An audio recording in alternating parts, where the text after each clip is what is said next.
have been painting a car, doing the interior something. Supposed to have been painting a car, doing the interior something for my son.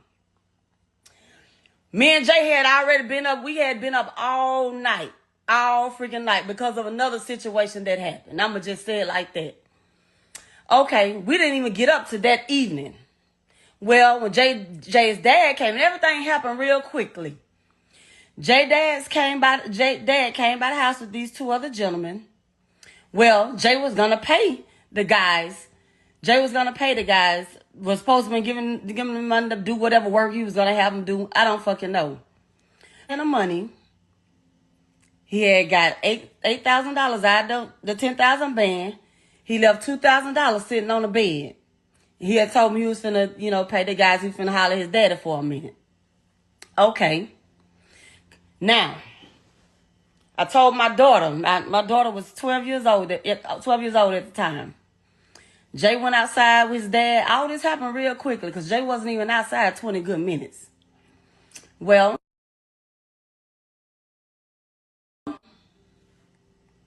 I told my daughter, excuse me, someone's calling me through Messenger. I told my daughter to go get the mail out the mailbox. Well, my daughter went.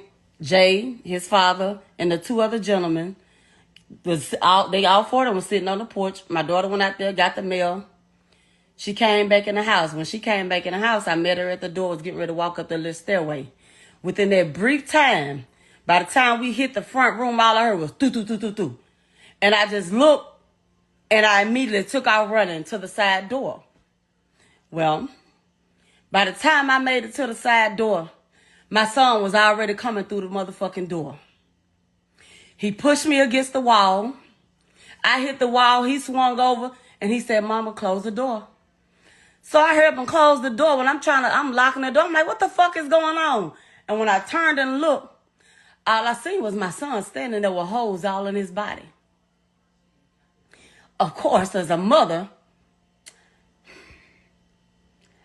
I lost it. I'm screaming. I'm panicking. And the only thing my son said was, "Mama, just get me to the hospital."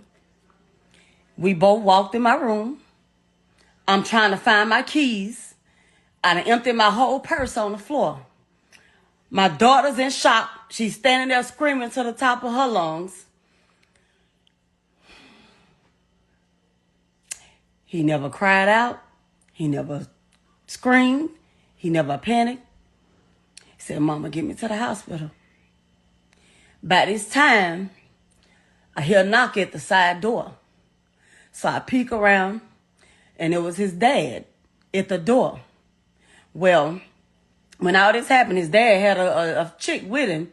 She was in the car. When the shots and everything rung out, she hid on the floor of the car. Well, his dad, the chick, the young lady, and the two other guys, I opened the door, they come inside. Jay was leaning against the dresser, standing in my room still. He was like, "Y'all, get me to the hospital, y'all." I'm screaming because I can't find my keys. I'm like, "Y'all, we got to get him to the hospital."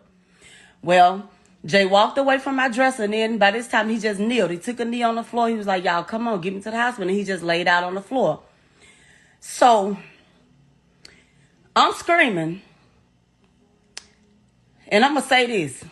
This is what the fuck y'all don't know. And y'all, people wonder why I went silent after my son's death. My son laid out on the floor. He's dead weight. I couldn't pick him up by myself. I'm screaming, "Please help me. Help me pick my baby up off this floor."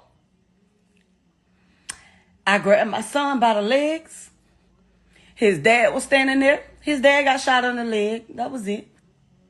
His dad was standing there. One of the guys made 2-3 of his dad. He's standing there.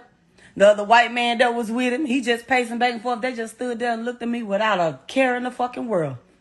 Not one of all three of them fucking men helped me pick my boy up off that floor. The young lady that was there with his dad, she grabbed my son under his arms, and I grabbed him by his legs, and we toted my child out that fucking house. We toted him out the house. Not none of them. So that's why I screamed and I told every fucking body that would listen to me. No one would listen. I feel like it was a setup. Yes, I do. I do. I don't know what the fuck, how the fuck. One motherfucking shooter. One person. How the fuck would he knew, like, in a matter of 15 minutes to come to my house and do all this? Now, I can't say who did what, when, where, nothing. What I can say is that God don't sleep and he sees and knows all. And he says, vengeance is mine. And I know that anybody that had anything to do with this and whatever happens, they will pay. Maybe not today, maybe not tomorrow, but they will pay. We got my baby out that fucking house. We managed to get him on back of one of the dude's truck. By that time, I'm holding my son. He asked me, said, what car wreck? He asked me what my daughter was. I hadn't already told my daughter to go in the bathroom, lock the door, hide. I don't know what's going on. Somebody going to try to come back.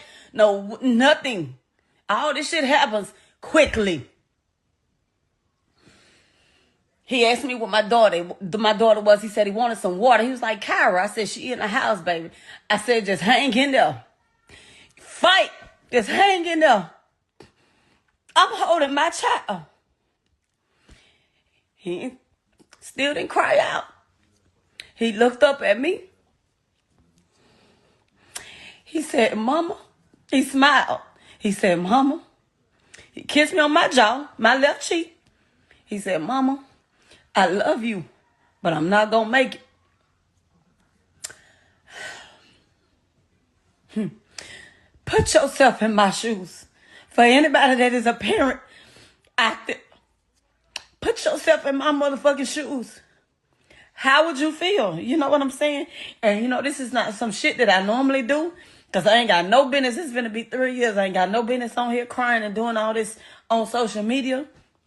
But hey, I'm going to get the shit off my chest. Anyway, y'all will never hear from me again about it. Like, it's done. You know? He is gone. Y'all, he's gone. Let him rest. The ambulance and the police made it there real quickly. They screamed, was telling me to get out the way so they can work on him. I didn't want to let him go. So I had to move. They got him, and when they put him on the stretcher, the words that came out of his mouth, he looked up at the big guy. He said, man, you set me up. Dude went hollering, no, no, no.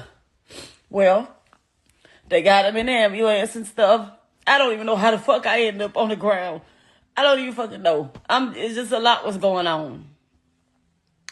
My oldest son made it there. He came grab me. He was like, with my brother. I said they got him in the ambulance. He walked me over to the ambulance. Opened the door. Jay was sitting there, just calm. He was just propped up, just sitting there chilling. So y'all said, you all right, nigga? You all right? And the last words, the very last words that I heard come out of my son's mouth was, I'm not going to make it. That was it. Well, we went to the hospital. Of course, there was 1 million people at the hospital. They locked the hospital down.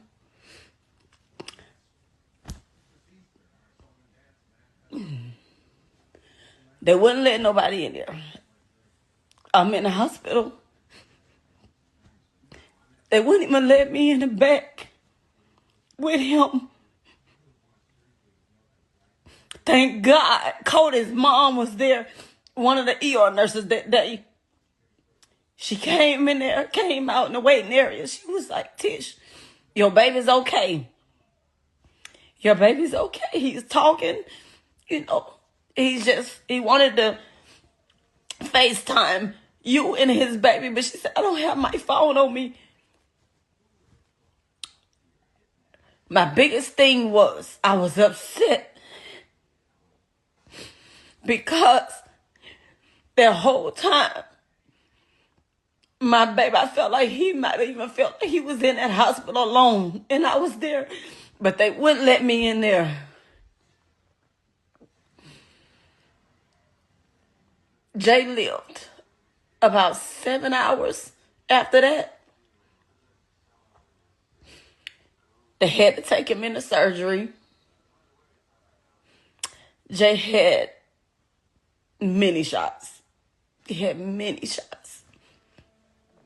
Well, the biggest things was the shots to his abdomen area. He had damage to his lungs, to his liver, to his intestines, and they had to get that under control. Well, he made it through surgery. I'm in the not IC, but in the waiting area. The surgeon came